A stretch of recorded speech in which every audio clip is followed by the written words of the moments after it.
ಊಟ ಮಾಡದೆ ಯಾಕೆ ಕೌತ್ಕೊಂಡಿದ್ಯಾ? ಏನಿದು ಕಟಿಂಗ್ ಮಾಡಿಸ್ಕೊಂಡಿಲ್ಲ, ಈ ಥರ ಬಿಟ್ಕೊಂಡಿದ್ಯಲ್ಲ? ಹಾಂ, ಇದು ಯಾವ ಸ್ಟೈಲ್? ಇದು ಯಾವ ಸ್ಟೈಲು? ಕಟಿಂಗ್ ಮಾಡಿಸಲ್ವಾ? ಏನಿದು ಹೇರ್ ಸ್ಟೈಲು? ಹಾಂ, ಏನೇನು ಸ್ಟೈಲ್ಗಳು ಕಲ್ತ್ಕೊಂಡ್ಬಿಟ್ಟಿದ್ಯಾ? ಹಾಂ,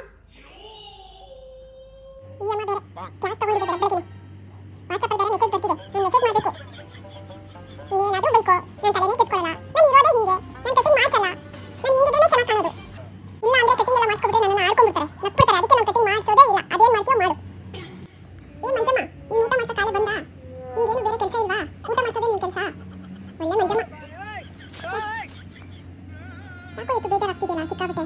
ಏನ್ ಮಾಡೋದು? ಇವ್ರು ಬೇರೆ ಊಟ ಮಾಡಕ್ಕಂತ ಬಿಡಲ್ಲ. ಸರಿ, ಹೋಗಿ ಊಟ ಮಾಡ್ಬಿಡೋಣ. ನಮ್ಮಮ್ಮನೇ ನನ್ನನ್ನ ಬೈದ್ಬಿಟ್ಟಲ್ಲ ಕಟಿಂಗ್ ಮಾಡ್ತೀರಾ ಅಂತ. ನಾನು ಸುಂದರವಾಗಿಲ್ವಾ? ನಾನು ಚೆನ್ನಾಗಿ ಕಾಣ್ತಿಲ್ವಾ? ನಾನು ಕಟಿಂಗ್ ಮಾಡ್ತಿಲ್ಲ ಅಂದ್ರೆ ಚೆನ್ನಾಗಿ ಕಾಣ್ತಿಲ್ವಾ? ನಮ್ಮನೆಯವರೇ ನಮ್ಮನ್ನ ಇಷ್ಟು ಕೇವಲವಾಗಿ ನೋಡ್ಬಿಟ್ರೆ ಇನ್ನು ಆದಿ ಬೀದಿ ಹೋಗರು ನಮ್ಮನ್ನ ಇನ್ನೆಷ್ಟು ಕೇವಲವಾಗಿ ನೋಡ್ತಾರೆ ನನ್ನನ್ನ. ಇಲ್ಲಿ ನನಗೂ ಒಂದು ಟೈಮ್ ಬರುತ್ತೆ, ಅವತ್ತು ಈ ಮನೆಯವ್ರಿಗೆಲ್ಲ ಉತ್ತರ ಕೊಡ್ತೀನಿ. ಅಲ್ಲಿವರೆಗೂ ನಿದ್ದೆ ಮಾಡ್ತೀನಿ. ನಿದ್ದೆ ಬರ್ತಿದೆ ಇವಾಗ, ನಿದ್ದೆ ಮಾಡ್ಬಿಡ್ತೀನಿ. ಊಟ ಬೇರೆ ಮಾಡ್ಸಕ್ಕೆ ಬರ್ತಿದ್ದಾರೆ, ಸುಮ್ಮನೆ ನಿದ್ದೆ ಮಾಡ್ಬಿಟ್ರೆ ಅವರು ಸೈಲೆಂಟ್ ಹೊಟ್ಟೋಗ್ಬಿಡ್ತಾರೆ.